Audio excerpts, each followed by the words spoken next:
나는 아이를 안은 채 창밖을 멍하니 바라보고 있었습니다. 돌도 채 되지 않은 아이의 숨결이 내 품에 고스란히 닿았죠. 작은 가슴이 오르내릴 때마다 내 심장도 덩달아 두근거렸습니다. 프리랜서로 일하는 나에게 이 시간은 세상 무엇과도 바꿀 수 없는 순간이었습니다. 나는 마음속으로 굳게 다짐했었죠. 아이가 어린이집에 가더라도 내 일은 그 시간에 맞춰서 하겠다고. 그게 내가 원하는 엄마의 모습이었으니까요. 하지만 문제는 언제나 시어머니였습니다. 애 봐줄 테니까 용돈 좀 줘라. 처음 그 말을 들었을 때는 순간적으로 귀를 의심했습니다.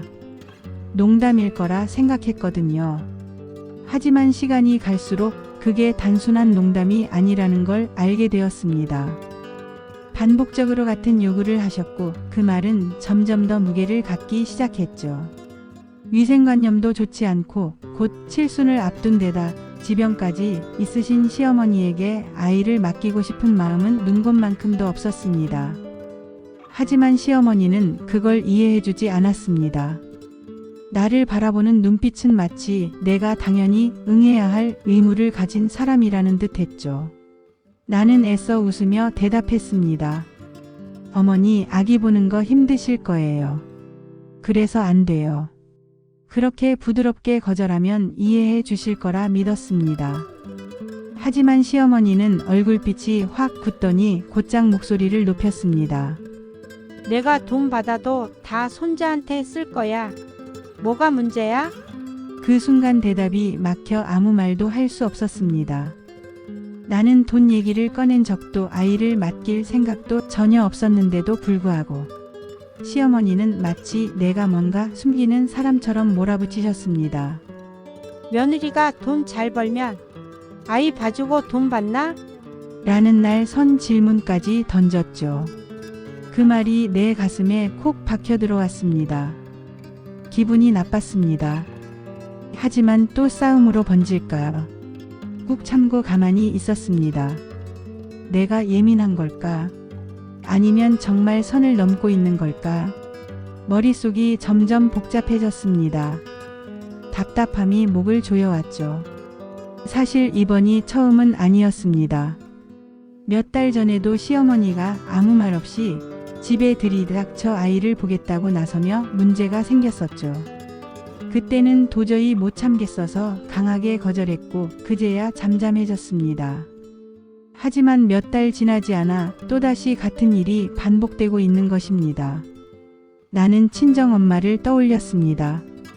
꼼꼼하고 깔끔한 성격에 아기를 맡기면 오히려 내가 더 든든했습니다.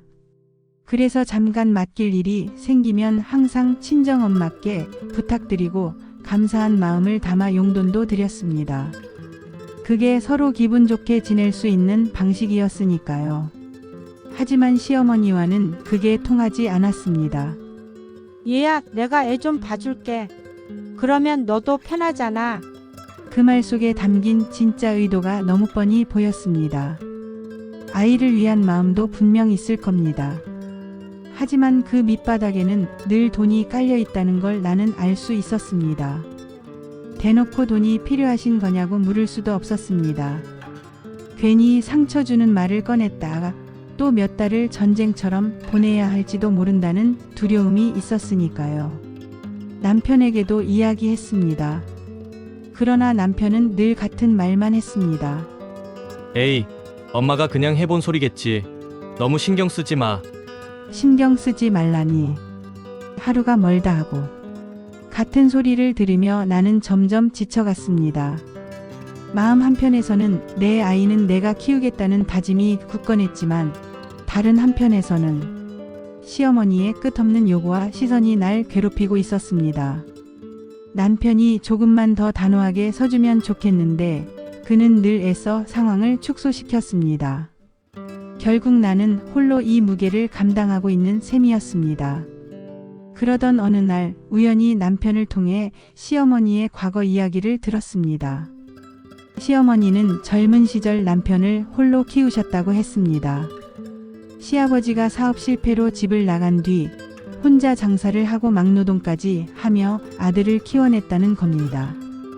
겨울에는 손이 갈라져 피가 배어 나왔고 여름에는 뙤약볕 아래서도 하루 종일 일하셨다고 했습니다. 그 과정에서 늘 돈이 부족했고 생활비에 쫓기며 하루하루를 버티셨다고 하더군요. 남편은 그 기억을 엄마의 고생이라고만 말했지만 나는 그 이야기를 들으며 조금은 이해가 갔습니다. 돈에 대한 집착은 아마 그 시절에서 비롯된 게 아닐까 싶었습니다. 늘 부족했고 늘 아쉬웠고 늘 손 벌릴 데 없었던 지난 세월. 그래서 지금도 돈을 받아야 안정된다는 생각이 뿌리 깊이 자리한 건 아닐까.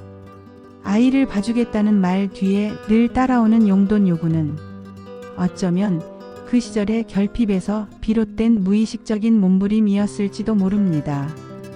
하지만 그렇다고 해서 내가 마냥 이해만 할 수는 없었습니다. 내 삶도 내 선택도 존중받아야 했습니다. 며칠 뒤 또다시 시어머니가 집에 들렀습니다. 문을 열자마자 특유의 강한 향이 밀려 들어왔습니다. 아이는 낯선 기운을 느꼈는지 내 품에서 칭얼댔죠. 시어머니는 익숙한 듯 아이를 덥석 안아들더니 말했습니다. 내가 이 녀석 키워줄 테니까 너는 일이나 해. 그러면 용돈만 조금 줘라. 나는 순간 숨이 막혔습니다. 또 시작이구나 싶었습니다. 하지만 이번에는 다르게 하고 싶었습니다. 더 이상 물러서지 않고 내 의지를 말해야 했습니다. 어머니, 죄송하지만 제 아이는 제가 키우고 싶습니다. 일이 있어도 제가 시간을 조율해서 할 수 있으니까 괜찮아요. 시어머니의 표정이 단단히 굳었습니다. 눈가가 파르르 떨렸습니다. 너는 나를 무시하는 거냐?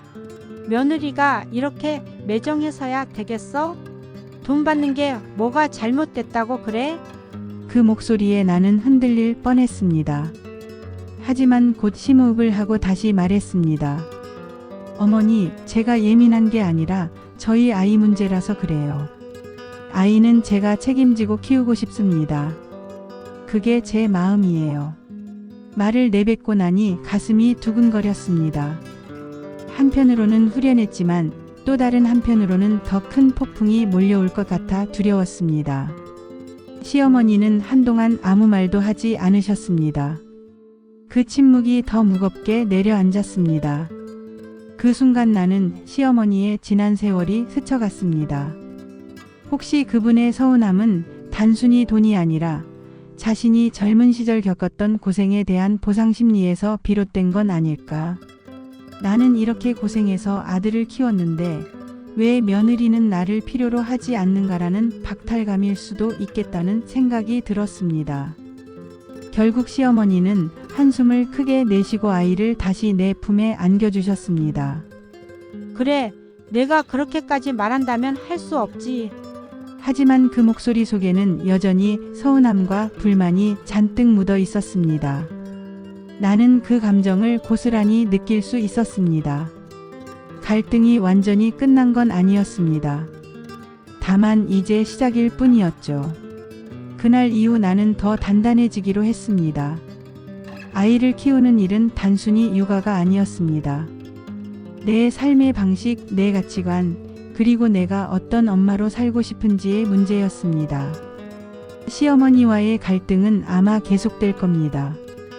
하지만 나는 더는 도망치지 않으려 합니다. 내 아이를 지키기 위해, 내 삶을 지키기 위해 나는 앞으로도 수없이 다가올 파도에 맞서 단단히 서 있을 겁니다. 그날 밤 아이는 내 품에서 곤히 잠들었습니다. 나는 창밖을 바라보며 생각했습니다. 앞으로도 수많은 파도가 밀려올 겁니다. 하지만 나는 이제 도망치지 않을 겁니다. 내 아이를 지키기 위해, 내 삶을 지키기 위해 나는 단단히 서야 할 때였습니다. 그리고 나는 이미 그 길 위에 서 있었습니다. 육아양육에 있어서 시부모님과의 갈등에 관한 이야기였습니다. 이야기 잘 들어주셔서 감사합니다. 구독과 좋아요는 큰 힘이 됩니다.